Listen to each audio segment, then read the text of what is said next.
तर हाय मित्रांनो, तुम्हा सर्वांचं माझ्या यूट्यूब चॅनलवर स्वागत आहे। कशात तुम्ही एकदम मजेतच असाल। तर इथे सर्वांचा नाश्ता वगैरे झाल्यानंतर ना मी सुरुवात केली आहे माझ्या स्किन केअरची। स्किन केअर तर कंप्लीट झाला आणि खूप दिवसापासून मी या माझ्या 2 वेण्यांना खूप मिस करत होती। तर चला म्हटलं आज ना आपण आपल्या 2 वेण्याच घालूया, कारण आज माझ्याकडे बराच फ्री वेळ होता। इथे 2 पार्टिशनमध्ये मी माझे केस डिवाइड केलेत। खरं तर कुठल्याही गोष्टीमध्ये आपण जर गॅप दिला तर ती आधीसारखी आपल्याला जमत नाही, त्यामध्ये थोडासा वेळ लागतो जमायला। आता तसंच माझ्या बाबतीत झालेलं।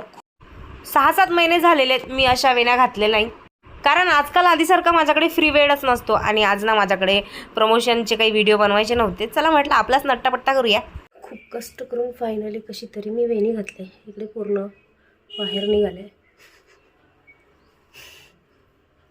आता मी अशा 2 वेण्या घालत आहे म्हटल्यानंतर काही बायकांच्या बरंच पोटात दुखेल। एवढी मोठी झाली आहे आणि अशा लहान मुलींसारख्या 2 वेण्या घालते। मला तर काहीच वाटत नाही, मला फार आवडतात अशा वेण्या घालायला। इथे ना माझ्या 2 वेण्या आमच्या दोघी जावांसारख्याच झाल्या, एक मोठू आणि एक पतलू। सही पकडे हैं। कशा तरी बारीक जाळ करून मी इथे माझ्या 2 वेण्या घातल्या। कशी दिसते सर्वात आधी ते सांगा, कारण खूप दिवसानंतर घातल्यात। अरे वाह, ये फटाकडे कोण आहे? किचन मध्ये आल्यानंतर बघितलं तर सासूबाई इथे काल आणलेला बाजार लावतात आणि मी आता स्वयंपाकाची तयारी करत आहेत। इथे सकाळी सर्वांचीच पेट पूजा झालेली असते। त्यांची सर्व पेट पूजा झाल्यानंतरच मी माझा स्किन केअर करते आणि कपडे धुणे वगैरे धुवून घेते। ते झाल्यानंतरच लक्षात येतं की अरे आपला स्वयंपाक राहिलाय, कारण की पोट करतं कुडकुड। आज सकाळच्या भाजीची तयारी मी काल रात्रीच करून ठेवलेली, म्हणजे कालच मी जे मूग आहेत ते भिजत घातलेले आणि आता त्याला मस्तपैकी मोड आली आहे। फॅमिली मोठी असो की छोटी, टेन्शन असतं ते म्हणजे फक्त भाजीचं। आणि जर उद्याच्या भाजीची आजपासून तयारी केली नाही ना तर मग दुसऱ्या दिवशी डोक्याचा नुसता भाजीपालाच होतो। जिरं, हिरवी मिरची, हळद, मीठ आणि टोमॅटो टाकून दिली इथे मी जरा फोडणी। कुकरमध्ये थोडंसं पाणी लावून 2 शिट्या मी लावून घेणार, जेणेकरून जे आपलं मूग आहेत व्यवस्थित शिजतील। त्यानंतर आई किचनमध्ये आली। आईला ना परत चहा प्यायची तलब लागलेली होती। तिला म्हटलं थांब मी बनवते। त्यानंतर तीच मला म्हणाली की तू राहू दे, मी चहा बनवते। इथे आईसोबत थोडी मस्ती देखील केली। तर भाजबूज करून हा मसाला मी तयार केलाय।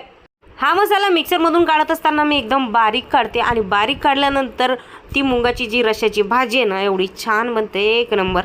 स्कूटीची चाबी घेऊन मी निघाली स्कूटी घेऊन बिट्टूला आणायला। तिकडनं मला डॉक्टरकडे जायचं होतं, कारण बिट्टूला सर्दी खोकला अजिबातच बसत नाहीये। तर इथे तिचा वफारा दिला। घरी जायला निघालो तर बिट्टूला दिसले फ्रूट्स। मग काय मम्मी सर्व फ्रूट मला पाहिजे, तर मग मी इथे अर्धा किलो सर्व फ्रूट घेतले। तर घरी आल्याबरोबर मला लागली होती भूक। पहिला केली पेट पूजा आणि गोष्टी पण करत होती जाऊसोबत। 12:30 नंतर मी अजिबात शूट केला नव्हता। आता तयारी करून मला बिट्टूला सोडायचं होतं ट्युशनमध्ये। मग बिट्टूचे नाटक सुरू झाली की मला ट्युशनला जायचं नाही, मला कणकण होतं, मला झोपायचं आहे। आज नाटक चालणार, उद्या तसंच नाटक चालणार नाही। उद्या स्कूलमध्ये ट्युशनमध्ये जावं लागेल। होणार नाही हो।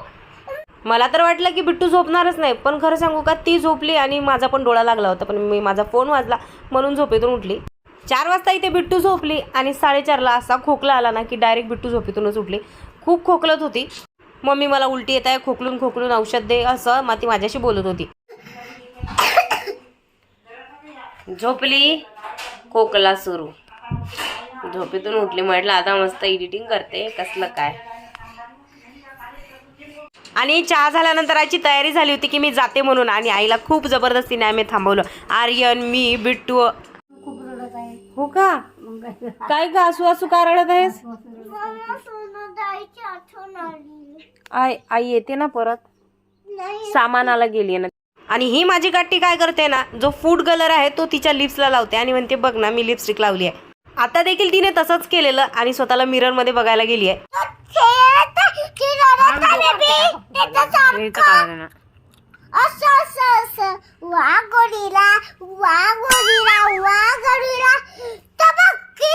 आता ही पोएम होती की गाणं होतं हे फक्त ती तिच्या समोर असलेल्या आर्यन दादाला सांगत होती। तो तिचा एवढा सुंदर स्वर ऐकून डायरेक्ट गायब झाला। काय की खोजबीन चल रही, पढ़ाई की खोजबीन चल रही इधर। आज संध्याकाळच्या भाजीला बनवली होती मी मस्तपैकी फ्लावर झाल्यानंतर मी डायरेक्ट बिट्टूला घेऊन हॉस्पिटलमध्ये गेली, कारण की ती डॉक्टरांनी ते वफारे घ्यायला सांगितले होते 2 दिवस। काय झालं काही समजतच नाही। माझं दुखणं झाल्यानंतर बिट्टूचं सुरू झालं आणि एक ना एक दोघी माहिती चालूच आहे। तिकडनं आल्यानंतर सर्व फॅमिलीने एकत्र जेवण केलं। बिट्टूला म्हटलं जेवतं, त्यावेळेस ती जेवली नाही आणि 11 वाजता मला म्हणाली की वरण भात बनव गरमागरम। मग काय तिच्यासाठी गरमागरम वरण भात बनवला। ब्लॉग इथे संपला। लाईक नक्की